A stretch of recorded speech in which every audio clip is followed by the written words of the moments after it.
Welcome to Meganet TV off the record.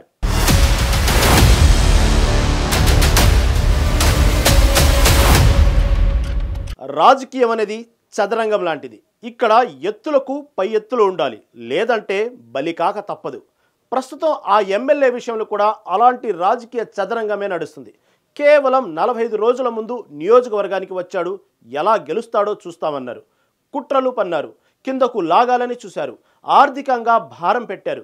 అయినా వాటన్నిటిని ఛేదించుకొని ఎమ్మెల్యేగా గెలిచారు. ఆ తర్వాత అసలు కథ మొదలైంది. చుట్టూ బల్లెంలా నాయకులు ప్రతినిత్యం ఏదో ఒక ఆరోపణ, చెడ్డ పేరు తెచ్చేలా పావులు కదపడం, చివరకు ఇప్పుడు హత్యకు కుట్ర అంటూ సరికొత్త నాటకాన్ని తెరపైకి తీసుకొచ్చారు. ఇన్ని సవాళ్లను ఆ ఎమ్మెల్యే ఎలా ఎదుర్కొంటున్నారు? Let's watch the story.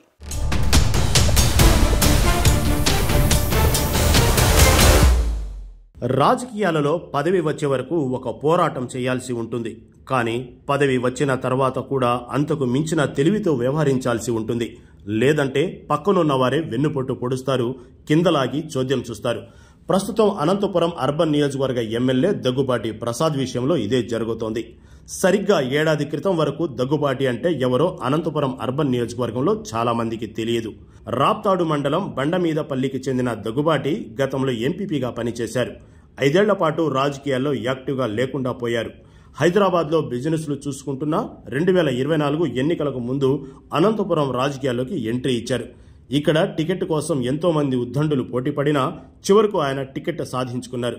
ఇక్కడే ఒక తొలి విజయానికి, సవాళ్లకు స్వాగతం చెప్పుకున్నారు. అప్పటి వరకు నియోజకవర్గంలో ఇన్ఛార్జిగా ఉన్న మాజీ ఎమ్మెల్యే ప్రభాకర్ చౌదరి పార్టీని మొత్తం తన గ్రిప్లో పెట్టుకున్నారు. ఆయనను విభేదించేవారు మరో గ్రూపులో ఉండిపోయారు. ఇలాంటి పరిస్థితుల్లో అధిష్టానం దగ్గుబాటి ప్రసాద్కు టికెట్ ఇచ్చింది. మొదట్లో ఆయన దెబ్బతీయాలని చాలా మంది చూశారు. అనేక కుట్రలు పన్నారు, ఆర్థికంగా బాగా ఇబ్బంది పెట్టారు. కానీ వాటన్నింటినీ దగ్గుబాటి తట్టుకుంటూ అడుగులు ముందుకు వేశారు. చివరకు ఎవరు ఊహించిన విధంగా ఏకంగా 23,000 భారీ మెజార్టీ విజయం సాధించారు.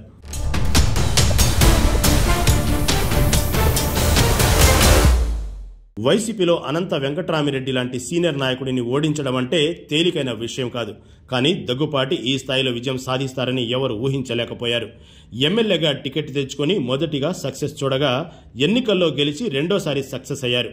అయితే అసలైన సమస్య ఎమ్మెల్యే దగ్గుపాటికి అప్పటి నుంచే ప్రారంభమైంది. సరిగ్గా ఆయన గెలిచి ఏడాది కాలం కావస్తుంది. ఈ ఏడాది కాలంలో ఆయన జిల్లాలో ఏ ఎమ్మెల్యే ఎదుర్కొనన్ని సవాళ్లు ఎదుర్కొన్నారు. ముఖ్యంగా తెలుగుదేశం పార్టీలో ముఖ్య నాయకులు అధికారంలోకి రాగానే తమకు పదవులు కావాలని, కాంట్రాక్టులు, మద్యం టెండర్లు, బదిలీలు ఇలా అన్నీ తాము చెప్పినట్టే జరగాలని దగ్గుపాటి వెంటపడ్డారు. మొదటిసారి ఎమ్మెల్యేగా గెలిచిన ఆయన వీటన్నింటినీ డీల్ చేయడానికి చాలా ఇబ్బంది పడ్డారు.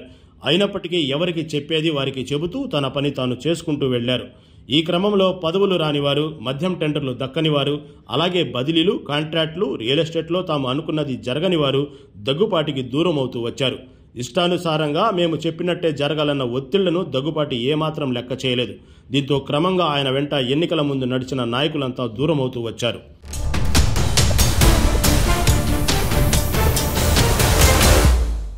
దీనికి తోడు అనంతపురం అర్బన్ నియోజకవర్గంలో టికెట్ రానివారు, అలాగే మార్కెట్ యార్డు పదవి ఆశిస్తున్నవారు, ఇంకా తాము అనుకున్న కాంట్రాక్టులు ఇవ్వలేదని అలిగిన వారు, తాము చెప్పినదంతా చేయాలని శాసించిన వారు, చూసిన వారు, అలా అందరూ వేరే గ్రూపులుగా విడిపోయారు. దీనికి తోడు దగ్గుబాటి వెంట ఒక బలమైన వ్యతిరేక వర్గం పనిచేస్తూ వచ్చింది. దీంతో ఆయనపై ఏడాది కాలంలో అనేక విమర్శలు వచ్చాయి. అయినా వాటిని తట్టుకొని ముందుకు సాగుతున్నారు. ఈ క్రమంలో కొందరి ప్రోద్బలం వలన మహానాడు సభలో అనంతపురం నగర ఎస్సీ సెల్ అధ్యక్షుడు వెంకటేష్ ఆత్మహత్యాయత్నం చేయడం కలకలం రేపింది. దగ్గుపాటి తనకు న్యాయం చేయలేదంటూ మొదట ఆయన మాట్లాడారు. కానీ దగ్గుపాటి మాత్రం ఆయన వెంట ఉండి సుమారు 5 లక్షలు ఖర్చు పెట్టి తిరిగి ఆరోగ్యం కోరుకునేలా చేశారు. చివరకు తన వ్యక్తిగత కారణాలతో ఆత్మహత్య చేసుకున్నానని చెప్పుకొచ్చారు.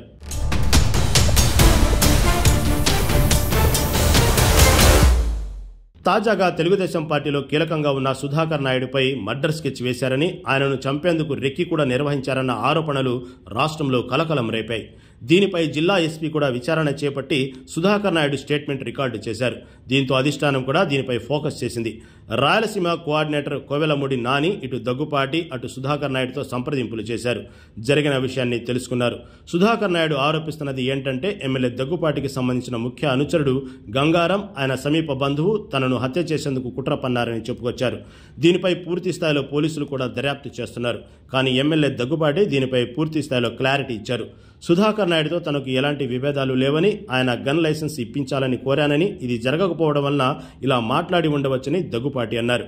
తన వారు ఎవరైనా బెదిరించి ఉంటే ఖచ్చితంగా వారిని శిక్షించవచ్చని, తానే పోలీసులకు అప్పజెపుతానని దగ్గుబాటి చాలా క్లారిటీగా చెప్పారు. అంతేకాకుండా గతంలో కూడా ఆయన చాలాసార్లు తన పేరు చెప్పి ఎవరైనా బెదిరింపులకు పాల్పడితే చర్యలు తీసుకోవచ్చని చెప్పారు.